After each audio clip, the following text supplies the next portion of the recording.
Welcome back to instant learning. It's me Banasar Khalid. അപ്പൊ കഴിഞ്ഞ ക്ലാസ്സിൽ നമ്മൾ SCRTയുടെ ഒരു ടോപ്പിക്കാണ് നോക്കുന്നത്. എക്സാമിൽ ചോദിച്ച ഒരു ചോദ്യവുമായി ബന്ധപ്പെട്ട് നമ്മൾ സമസ്ഥിതികാല രാസ സന്ദേശങ്ങൾ എന്ന് പറയുന്ന ഒരു പാഠഭാഗത്തിലെ പോയിന്റ്സുകളാണ് നോക്കിക്കൊണ്ടിരുന്നത്. അപ്പൊ അത് അന്തസ്രാവി ഗ്രന്ഥികളെ കുറിച്ച് മനസ്സിലാക്കി അല്ലെ, അതിൽ തന്നെ പാൻക്രിയാസിനെ കുറിച്ച് മനസ്സിലാക്കി, അത് ശ്രദ്ധിക്കുന്ന ഹോർമോണുകളെ കുറിച്ച് മനസ്സിലാക്കി. അവിടെ നമ്മൾ ആൽഫ കോശങ്ങൾ ബീറ്റ കോശങ്ങളെയൊക്കെ വെച്ച് മനസ്സിലാക്കി. ഇവിടെ പ്രമേഹത്തെ കുറിച്ച് നമ്മൾ മനസ്സിലാക്കി. അവിടെ എന്താണ് പ്രമേഹത്തെ കുറിച്ച് മനസ്സിലാക്കിയത്? ബീറ്റ കോശങ്ങൾ നശിക്കുന്നതിന്റെ ഫലമായി ഇൻസുലിൻ ഉൽപാദനത്തിൽ ഉണ്ടാകുന്ന കുറവോ ഉൽപ്പാദിപ്പിക്കപ്പെടുന്ന ഇൻസുലിനെ കോശങ്ങൾക്ക് ഉപയോഗിക്കാൻ കഴിയുന്നത് മൂലമോ രക്തത്തിൽ ഗ്ലൂക്കോസിന്റെ സാന്നിധ്യം കൂടുന്നു. അപ്പൊ രക്തത്തിൽ ഗ്ലൂക്കോസിന്റെ സാന്നിധ്യം കൂടുമ്പോൾ അതെന്താണ്, മൂത്രത്തിലൂടെ കുറച്ച് പുറന്തള്ളപ്പെടുകയും ചെയ്യും. അപ്പൊ ഗ്ലൂക്കോസ് രക്തത്തെ അധികരിച്ചാൽ ഗ്ലൂക്കോസിന്റെ മൂത്രത്തിലൂടെ പുറത്തേക്ക് കളയും. അപ്പൊ ഒരു പ്രമേഹം ഉണ്ട് എന്ന് നമ്മൾ തിരിച്ചറിയുന്നത് എങ്ങനെയാണ്? മൂത്രം പരിശോധിക്കുമ്പോഴാണ് നമുക്ക് മൂത്രത്തിൽ ഗ്ലൂക്കോസിന്റെ അളവ് 126 mg/100 ml കൂടുതലാണെങ്കിൽ ആ രോഗി പ്രമേഹ രോഗിയാണ് നമുക്ക് മനസ്സിലാക്കാൻ സാധിക്കും. അപ്പൊ രക്തപരിശോധന 126 mg/100 ml തോതിന് മുകളിലാണ് രക്തത്തിൽ ഗ്ലൂക്കോസിന്റെ അളവിന്റെ സാന്നിധ്യം കാണിക്കുന്നതെങ്കിൽ ആ വ്യക്തിക്ക് പ്രമേഹമുണ്ട് നമുക്ക് തിരിച്ചറിയാൻ സാധിക്കും. ഇനി ഇത് പ്രമേഹം അല്ലെങ്കിൽ ഈ മൂത്രത്തിലെ ഗ്ലൂക്കോസിന്റെ സാന്നിധ്യം തിരിച്ചറിയാൻ ഉപയോഗിക്കുന്ന ടെസ്റ്റ് ആണ് ഏത്? ബെനഡിക്ട് ടെസ്റ്റ് എന്നും കൂടെ ഓർത്തു വെക്കാം. ബെനഡിക്ട് ടെസ്റ്റ് എന്തിനാണ്?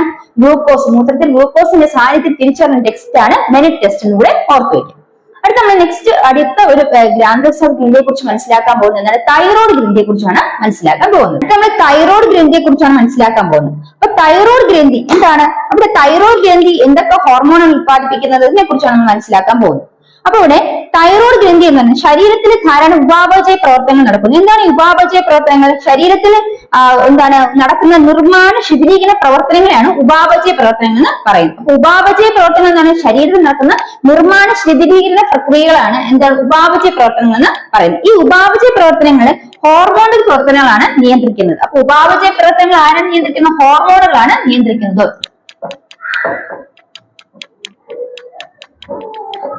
അപ്പൊ ശരീരത്തിൽ നടക്കുന്ന നിർമ്മാണ ശിഥിലീകരണ പ്രക്രിയകൾ അല്ലെങ്കിൽ പ്രവർത്തനങ്ങളെയാണ് ഉപാപചയ പ്രവർത്തനങ്ങൾ എന്ന് പറയുന്നത്.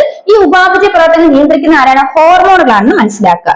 അപ്പൊ ഇവിടെ ഉപാപചയ പ്രവർത്തനങ്ങൾ നിയന്ത്രിക്കുന്ന മുഖ്യ അന്തസ്രാവി ഗ്രന്ഥി ഏതാണെന്ന് ചോദിച്ചാൽ തൈറോയ്ഡ് ഗ്രന്ഥിയാണ്. അപ്പൊ തൈറോയ്ഡ് ഗ്രന്ഥിയുടെ സവിശേഷത എന്താണ്? അത് ഉപാപചയ പ്രവർത്തനങ്ങൾ നിയന്ത്രിക്കുന്ന ഗ്രന്ഥിയാണ്. അപ്പൊ അന്തസ്രാവി ഗ്രന്ഥികൾ ഉപാപചയ പ്രവർത്തനം നിയന്ത്രിക്കുന്ന ഗ്രന്ഥി ഏത് എന്ന് ചോദിച്ചാൽ തൈറോയ്ഡ് ഗ്രന്ഥിയാണെന്ന് ഓർത്തു വയ്ക്കാം. ഈ ഉപാപചയ പ്രവർത്തനം എന്താണെന്ന് മനസ്സിലാക്കിയല്ലോ. ശരീരത്തിൽ നടക്കുന്ന നിർമ്മാണ ശിഥിലീകരണ പ്രവർത്തനങ്ങളെല്ലാം എന്തിൽ വരുന്നതാണ്? ഉപാപചയ പ്രവർത്തനങ്ങൾ വരുന്നതാണ്. അങ്ങനെ ഉപാപചയ പ്രവർത്തനം നിയന്ത്രിക്കുന്ന അന്തസ്രാവി ഗ്രന്ഥി ഏതാണെന്ന് ചോദിച്ചാൽ തൈറോയ്ഡ് ഗ്രന്ഥിയാണെന്ന് ഓർത്തു വയ്ക്കാം.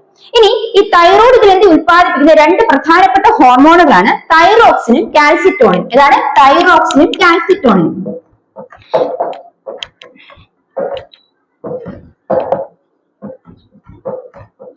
തൈറോസിൻ, കാൽസിറ്റോണിൻ ഈ രണ്ട് ഹോർമോണുകളാണ് അന്തസ്രാവി ഗ്രന്ഥിയായ തൈറോയ്ഡ് ഗ്രന്ഥി ഉത്പാദിപ്പിക്കുന്നത്. അപ്പൊ തൈറോയ്ഡ് ഗ്രന്ഥി ഉത്പാദിപ്പിക്കുന്ന ഹോർമോണുകൾ ഏതൊക്കെയാണ്? തൈറോക്സിനും കാൽസിറ്റോണിനുമാണെന്ന് ഓർത്തു വെക്കുക. ഇനി തൈറോക്സിന്റെ ധർമ്മങ്ങൾ എന്തൊക്കെയാണെന്ന് നോക്കാം. അപ്പൊ തൈറോയ്ഡ് ഗ്രന്ഥി ഉത്പാദിപ്പിക്കുന്ന ഹോർമോണുകൾ ഏതൊക്കെയാണ്? തൈറോക്സിനും കാൽസിറ്റോണിനും. ഇതിലെ തൈറോക്സിൻ എന്താണ് ചെയ്യുന്നത്?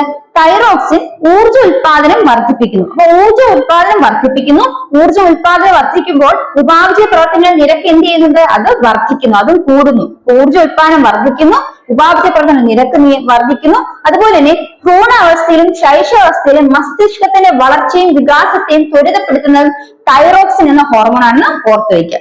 ഇനി അതുപോലെ കുട്ടികളുടെ ശരീര വളർച്ച നിയന്ത്രിക്കുന്നത് തൈറോക്സിൻ എന്ന ഹോർമോണാണെന്ന് ഓർത്തു വയ്ക്കുക. അപ്പൊ തൈറോയ്ഡ് ഗ്രന്ഥി ഉത്പാദിപ്പിക്കുന്ന ഹോർമോണാണ് തൈറോക്സിൻ. തൈറോക്സിന്റെ പ്രധാന ധർമ്മങ്ങൾ എന്താണെന്ന് വെച്ചാൽ ഊർജ്ജ ഉത്പാദനം ത്വരിതപ്പെടുത്തുന്നു. ഊർജ്ജം കൂടുതലായിട്ട് ഉത്പാദിപ്പിക്കപ്പെടുന്നു. അത് ഊർജ്ജ ഉത്പാദനം ത്വരിതപ്പെടുത്തുന്നു. ആ ഊർജ്ജ ഉത്പാദനം ത്വരിതപ്പെടുന്ന അനുസരിച്ച് ഉപാപചയ പ്രവർത്തനങ്ങൾക്ക് നിരക്ക് വർദ്ധിക്കുന്നു. അപ്പോൾ ഭ്രൂണാവസ്ഥയിലും അതുപോലെ ശൈശവാവസ്ഥയിലും മസ്തിഷ്കത്തിന്റെ വളർച്ചയും വികാസവും നിയന്ത്രിക്കുന്നത് ഏതാണെന്ന് വെച്ചാൽ തൈറോക്സിൻ എന്ന ഹോർമോണാണ്. ഇനി വളർച്ചയും വികാസവും ഇങ്ങനെ നിയന്ത്രിക്കുന്ന വളർച്ചയും വികാസം കൂട്ടുന്നു അല്ലെ. അപ്പൊ തൈറോക്സിൻ എന്ന് പറഞ്ഞ ഹോർമോണാണ് ഭ്രൂണാവസ്ഥയിലും ശൈശവാവസ്ഥയിലും മസ്തിഷ്കത്തിന്റെ വളർച്ചയും വികാസത്തെയും വർദ്ധിപ്പിക്കുന്നതിനെ ത്വരിതപ്പെടുത്തുന്നത്.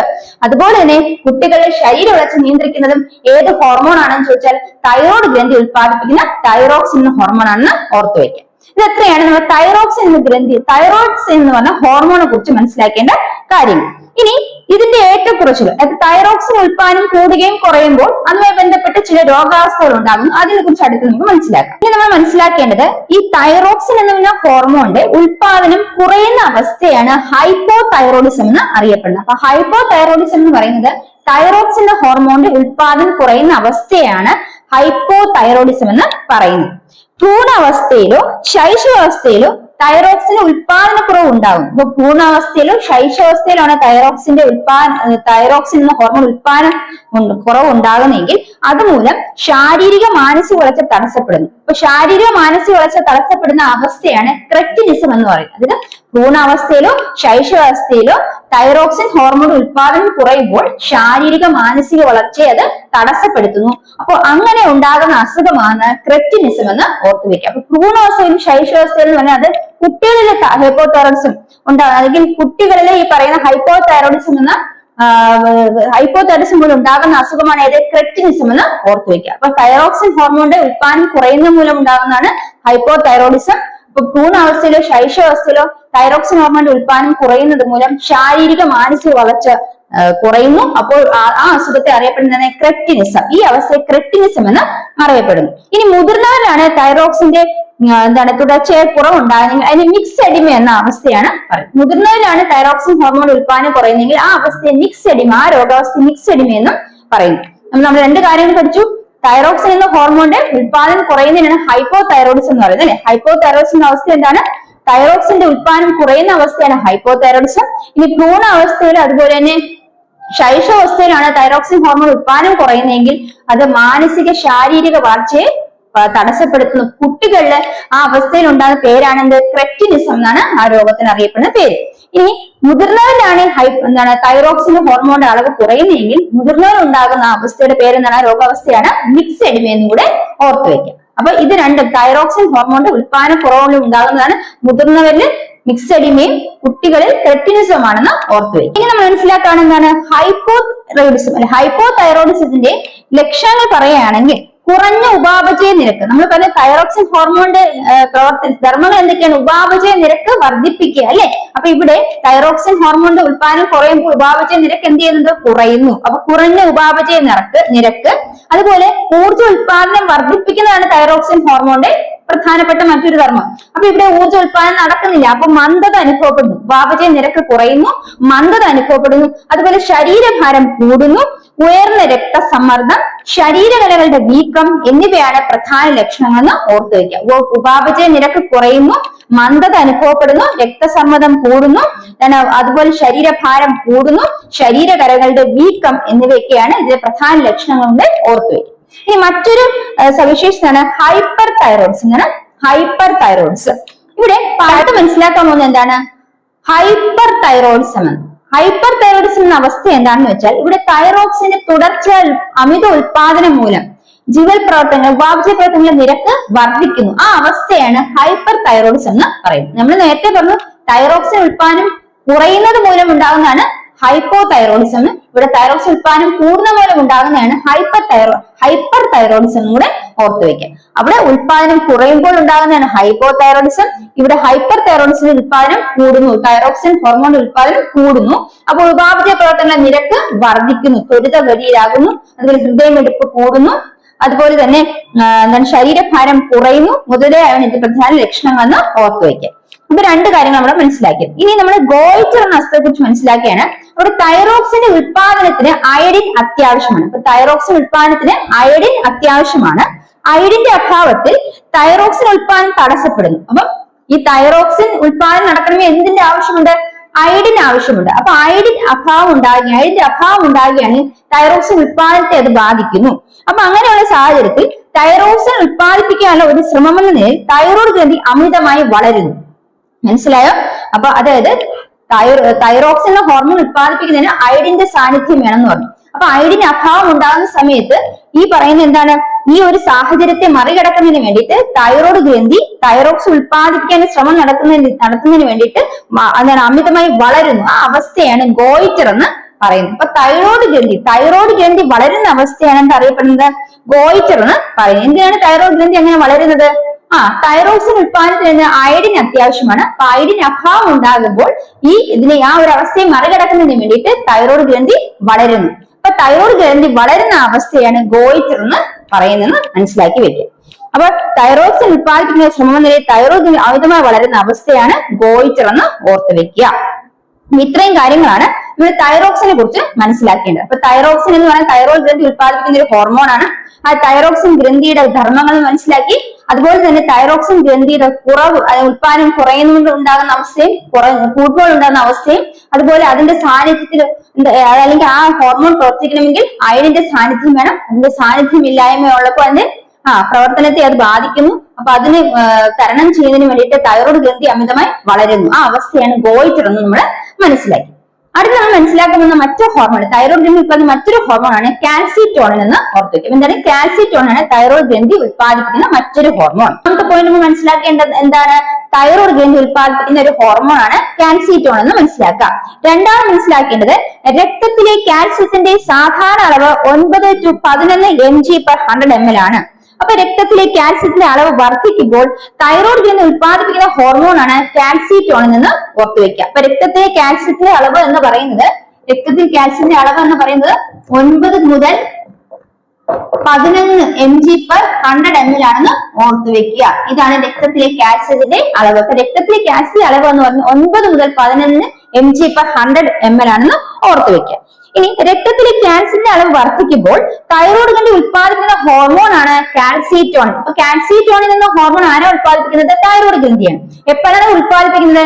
രക്തത്തിൽ കാൽസ്യത്തിന്റെ അളവ് വർദ്ധിക്കുമ്പോഴാണ് തൈറോയ്ഡ് ഗ്രന്ഥി കാൽസിറ്റോണിൻ എന്ന ഹോർമോണെ ഉത്പാദിപ്പിക്കും. അപ്പൊ രക്തത്തില് കാൽഷ്യം എത്രയാവാകും? 9 മുതൽ 15 mg/100 ml ആകാകും. അപ്പൊ രക്തത്തിലെ കാൽസ്യത്തിന്റെ അളവ് വർദ്ധിക്കുന്ന അവസരത്തിലാണ് തൈറോയ്ഡ് ഗ്രന്ഥി എന്ത് ഉത്പാദിപ്പിക്കുന്നത്?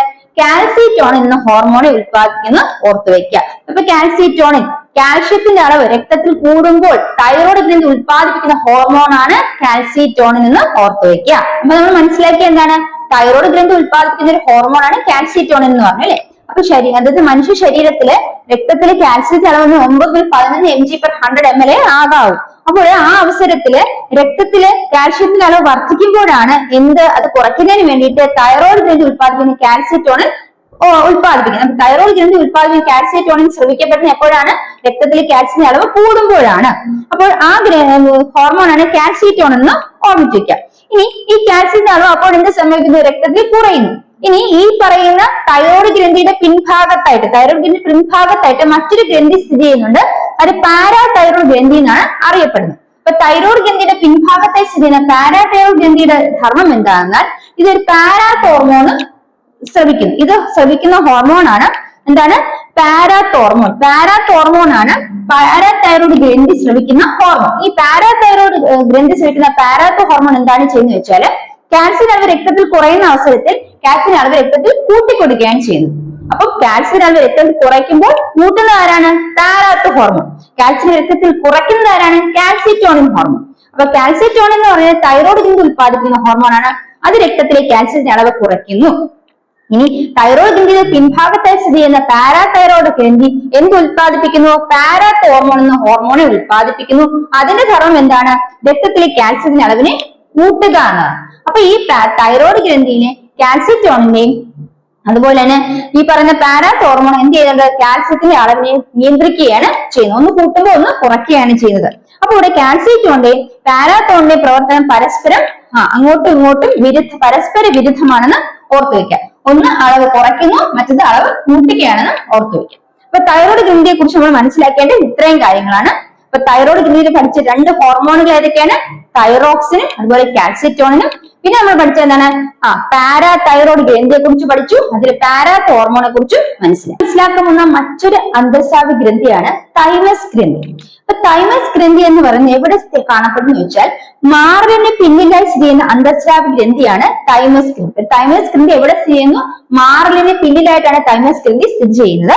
ഈ ശൈശവഘട്ടത്തിൽ വളരെ സജീവമായി പ്രവർത്തിക്കുന്ന ഗ്രന്ഥി പ്രായപൂർത്തിയാകുമ്പോൾ ചുരുങ്ങി പോവുകയാണ് ചെയ്യുന്നത്. അപ്പൊ മാറലിന് പിൻവശത്തായിട്ടാണ് തൈമസ് ഗ്രന്ഥി സ്ഥിതി ചെയ്യുന്നത്. ഇനി ഈ ഗ്രന്ഥി എന്ത് ചെയ്യുന്നു? ശൈശവ കാലത്തിൽ വളരെ സജീവമായി പ്രവർത്തിക്കുന്നു. എന്നാൽ വളരുന്നതനുസരിച്ച് ഗ്രന്ഥി ചെറുതാകുകയാണ് ചെയ്യുന്നത്. ഈ ഗ്രന്ഥി ഉത്പാദിപ്പിക്കുന്ന ഹോർമോൺ ആണ് തൈമോസിൻ എന്ന ഹോർമോൺ. ഇത് യുവത്വ ഹോർമോൺ എന്നാണ് അറിയപ്പെടുന്നത്. അപ്പൊ തൈമോസിൻ ഗ്രന്ഥി തൈമസ് ഗ്രന്ഥി ഉത്പാദിപ്പിക്കുന്ന ഹോർമോൺ ആണ് തൈമോസിൻ. തൈമോസിൻ എന്നറിയപ്പെടുന്ന യുവത്വ ഹോർമോൺ എന്നാണ് തൈമോസിൻ അറിയപ്പെടുന്നത്. ഇനി ഈ ഗ്രന്ഥിയെ യുവത്വ ഹോർമോൺ എന്ന് വിളിക്കുന്നു. കാരണം എന്താണ്? ഇത് അല്ലെങ്കിൽ ശൈശവ ഘട്ടത്തിലാണ് വളരെ സജീവം പ്രവർത്തിക്കുന്നത്. മുതിരുന്ന അനുസരിച്ച് ഈ ഗ്രന്ഥി ചുരുങ്ങി പോവുകയാണ് ചെയ്യുന്നത്. അതുകൊണ്ട് അത് ഉത്പാദിപ്പിക്കുന്ന ഹോർമോണാണ് തൈമോസിൻ. അതിനാൽ ആ ഹോർമോണെ യുവത്വ ഹോർമോൺ എന്ന് അറിയപ്പെടുന്നു. ഇനി ഈ യുവത്വ ഹോർമോണായ തൈമോസിന്റെ എന്താണ് ധർമ്മം എന്ന് ചോദിച്ചാൽ, ശരീരത്തിലെ രോഗപ്രതിരോധ പ്രവർത്തനത്തെ സഹായിക്കുന്ന T ലിംഫോസൈറ്റുകളാണ്. ഇപ്പൊ ശരീരത്തിലെ രോഗപ്രതിരോധ പ്രവർത്തനം സഹായിക്കുന്ന ആരാണ്? T ലിംഫോസൈറ്റുകളാണ്. ഈ T ലിംഫോസൈറ്റുകളുടെ പാകപ്പെടുത്തലിനെയും അതുപോലെ പ്രവർത്തനത്തെയും നിയന്ത്രിക്കുക എന്നതാണ് തൈമസ് ഗ്രന്ഥി ഉത്പാദിപ്പിക്കുന്ന തൈമോസിന്റെ ധർമ്മം എന്ന് ഓർത്തുവയ്ക്കുക. അപ്പൊ തൈമസ് ഗ്രന്ഥി എന്ന് പറയുന്ന മാറലിന് പിന്നിലായിട്ടാണ് സ്ഥിതി ചെയ്യുന്നത്. ഇനി തൈമസ് ഗ്രന്ഥി ഉത്പാദിപ്പിക്കുന്ന ഹോർമോണാണ് തൈമോസിൻ. അത് യുവത്വ ഹോർമോൺ എന്നറിയപ്പെടുന്നു.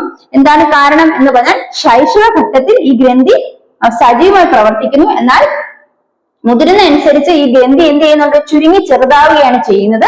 ഇനി ഇതിന്റെ പ്രധാനപ്പെട്ട ധർമ്മം എന്ന് പറയുന്നത് ഈ തൈമോസിൻ അല്ലെങ്കിൽ ഹോർമോൺ അല്ലെങ്കിൽ യുവത്വ ഹോർമോൺ നടക്കുന്ന തൈമോസിന്റെ പ്രധാന ധർമ്മം എന്ന് പറയുന്നത് രോഗപ്രതിരോധത്തിന് സഹായിക്കുന്ന T ലിംഫോസൈറ്റുകളുടെ പാകപ്പെടുത്തലിനും പ്രവർത്തനത്തെയും നിയന്ത്രിക്കുക എന്നതാണ് തൈമോസ് എന്ന ഹോർമോണിന്റെ പ്രധാന ധർമ്മം എന്ന് ഓർത്തുവെക്കും. രോഗപ്രതിരോധ പ്രവർത്തനത്തെ സഹായിക്കുന്ന T ലിംഫോസൈറ്റിന്റെ പാകപ്പെടുത്തലിനെ പ്രവർത്തനം നിയന്ത്രിക്കുന്ന ഹോർമോൺ ഏതാണ് എന്ന് ചോദിച്ചാൽ ഏതാണ്? തൈമോസിൻ ഹോർമോൺ ആണ്. യുവത്വ ഹോർമോൺ എന്നാണ് അറിയപ്പെടുന്നത്. ഏത് ഗ്രന്ഥിയാണ് തൈമോസിൻ എന്ന ഹോർമോണെ അല്ലെങ്കിൽ അതിനെ ശ്രമിക്കുന്നതെന്ന് ചോദിച്ചാൽ തൈമസ് ഗ്രന്ഥിയാണെന്ന് ഓർത്തുവെക്കും. അപ്പൊ ഇത്രയാണ് തൈമസ് ഗ്രന്ഥിയെ കുറിച്ച് നമ്മൾ മനസ്സിലാക്കേണ്ടത്.